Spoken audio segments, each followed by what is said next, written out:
Est-ce que tu es encore en train de catégoriser tes désirs? Est-ce que tu es encore en train de te dire qu'il y a des désirs qui viennent de l'ego, des désirs qui viennent de la conscience, et que du coup, le désir qui viendrait de la conscience a plus de valeur, est plus juste et plus vrai que celui qui viendrait, soi-disant, de l'ego?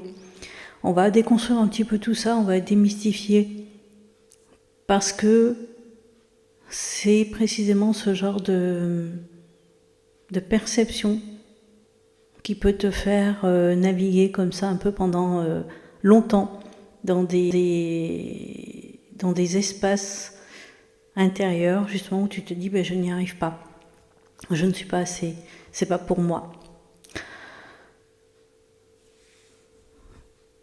Il y a une chose à comprendre, c'est que la conscience, appelle ça, mets les mots que tu veux là-dessus, la source, l'univers, le tout, le champ quantique, l'illimité, l'innommable, appelle ça vraiment, mais comme tu veux.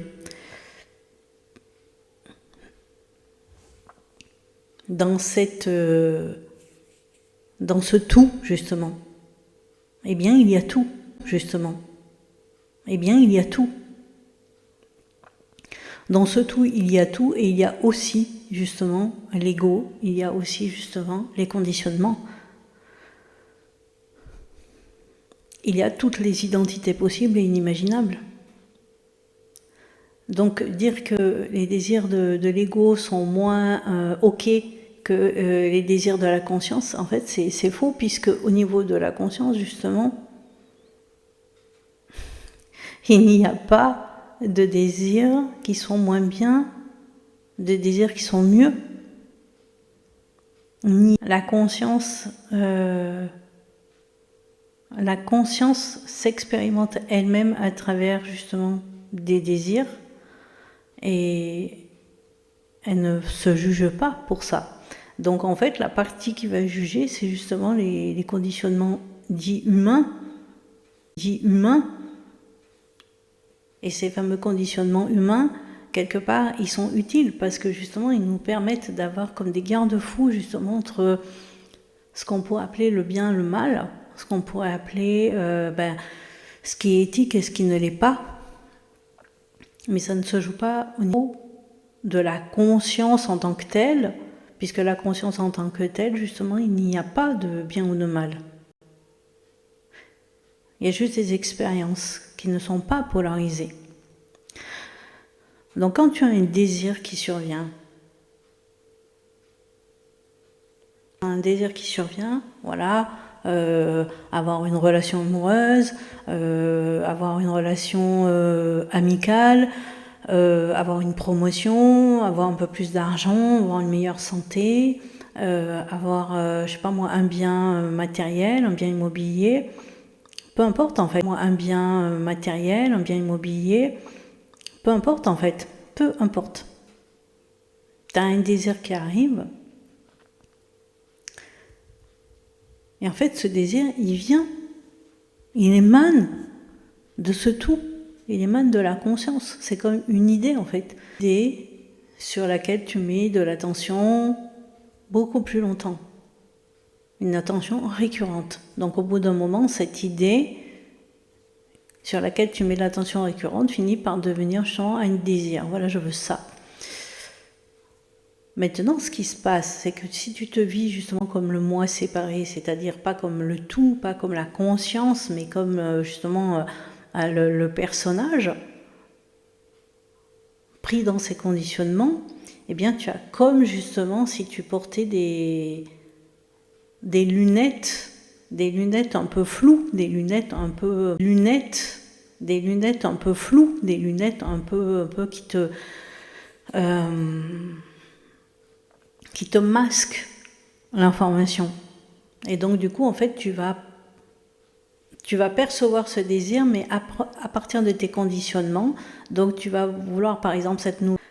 Et quand la personne, tu la perçois dans ta réalité, tu vas la percevoir à travers tes conditionnements. Donc du coup, tu vas commencer à avoir des défauts, des trucs qui vont pas. Tu vas pas l'avoir à partir justement de la source que tu es. de ce tout que tu es en fait, de ce tout qui est déjà complet, qui est déjà guéri, qui est déjà parfait, qui est déjà harmonique, qui est déjà tout ça.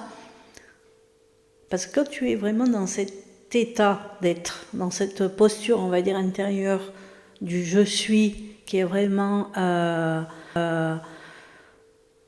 complet, guéri, parce qu'en fait, il n'a jamais été cassé, il a jamais été cassé, il n'a jamais été malade, il n'a jamais été déséquilibré, il n'a jamais été désaligné, il n'y a jamais eu tout ça. Donc quand tu es dans cette sensation-là, tu attends pas de l'autre. Voilà, je parle d'un partenaire amoureux, mais ça peut être un ami, une amie, du bien immobilier, du bien matériel, de l'argent, de la santé, de n'importe quoi en fait. Tu n'attends pas de l'extérieur que ça vienne te compléter, puisqu'en fait tu es déjà complet. Donc en fait tu vas attendre que ça vienne te compléter quand justement tu te perçois comme encore étant séparé. Et parce que justement tu te perçois encore comme séparé, tu vas avoir des attentes que l'autre devrait venir. L'autre justement ne peut pas te combler puisque déjà toi tu te perçois comme incomplète.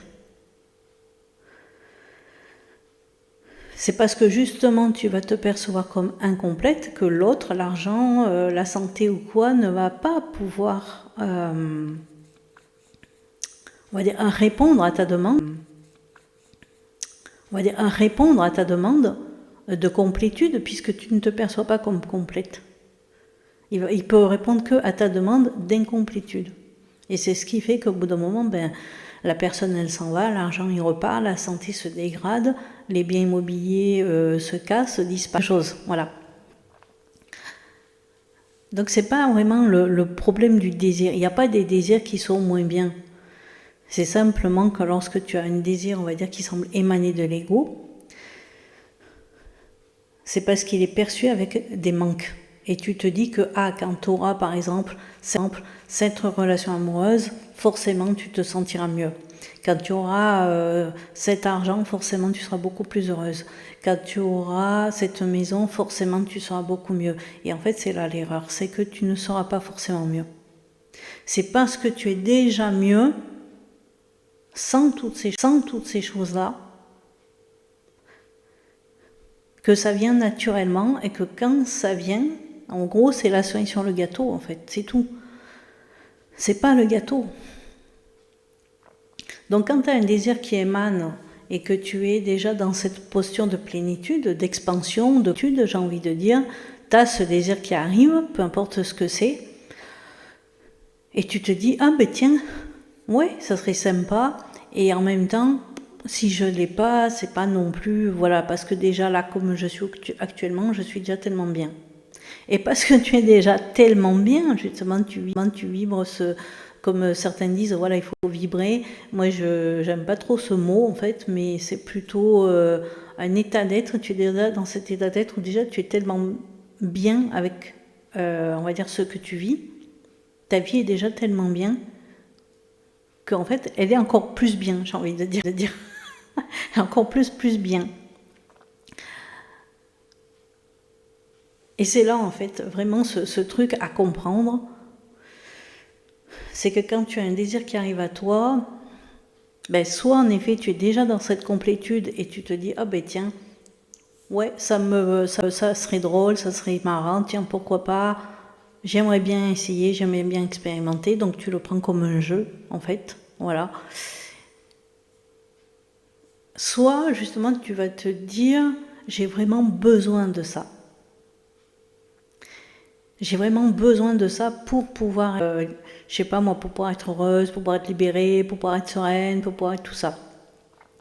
Et là, moi, ce que je t'invite à faire, c'est de faire une pause, justement. Et de vraiment te poser la question à ce moment-là, à l'instant T précisément, de te demander, ok, est-ce que là, maintenant, tout de suite, comment je me sens, en fait? Est-ce que je suis consciente? Ouais, et la réponse va être oui. Et ensuite, la deuxième question, ça va être est-ce que je suis consciente d'être consciente? Et là, en neurosciences, on parle de métacognition, c'est-à-dire est-ce que as la capacité justement de, on va dire, de te voir réfléchir? Est-ce que tu as la capacité de voir tes émotions, de voir comment tu agis, en fait? Est-ce que tu as cette capacité consciente, justement, de t'observer? C'est-à-dire à être à la fois l'observateur qui observe le personnage. Et du coup, quand tu arrives là dans cette posture où tu es l'observateur,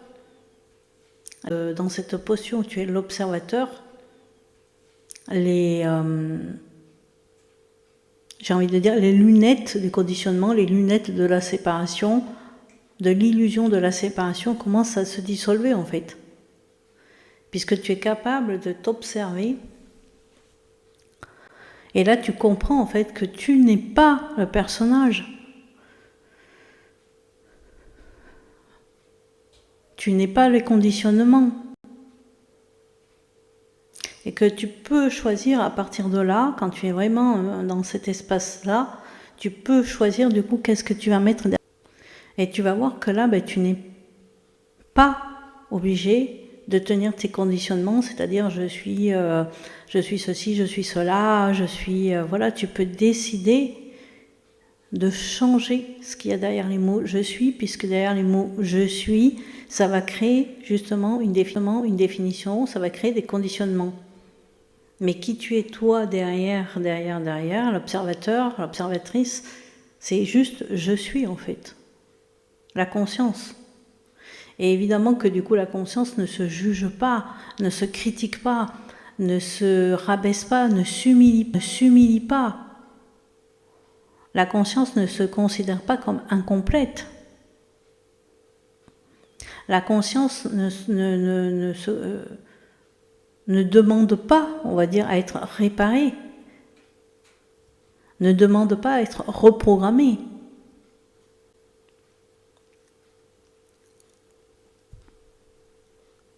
C'est vraiment dans cette compréhension-là, je veux dire, le conditionnement humain, il se met en place dès le tout petit bébé, et on voit justement des très jeunes enfants autour d'eux, que ce soit des jeunes parents ou des jeunes grands-parents ou peu importe, si vous prenez vraiment conscience de ça, vous voyez que le bébé, lorsqu'il naît, il est dans la conscience. Il est dans le je suis, simplement. Il n'a pas conscience de son corps, il n'a pas conscience de son corps, il n'a pas de son corps physique, il n'a pas conscience de sa physiologie, il n'a pas conscience de son corps émotionnel, de son corps mental, de son corps causal, tout ça, il n'a pas cette conscience-là. La conscience, à ce moment-là, elle est encore dans le tout. Que la conscience va commencer par venir dans le corps physique. Quand je dis dans le corps physique, c'est-à-dire elle va être perçue à cet endroit-là. Où l'enfant va commencer à remarquer qu'il a des mains, qu'il a des pieds, qu'il a son visage et tout ça, il va se reconnaître dans le miroir comme là, séparé en fait. C'est là que commence les conditionnements. C'est là que ça va commencer à apparaître le je suis ceci, je suis cela. Mais avant, c'est pas le cas. Et pourtant, le bébé est là. Le bébé est là, mais il est dans un je suis. Le bébé est là, mais il est dans un je suis. Il est dans un je suis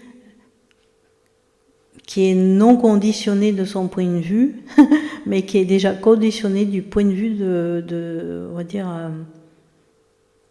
Moi, par exemple, j'ai un petit-fils qui a 5 mois. Évidemment que ce que je projette sur lui, j'en fais l'expérience. Et il y a d'autres personnes qui projettent sur lui des choses et qui font aussi l'expérience. Une expérience différente de la mienne. Mais ça, c'est un autre sujet. Rappelez-vous juste que vous êtes cette conscience, je suis.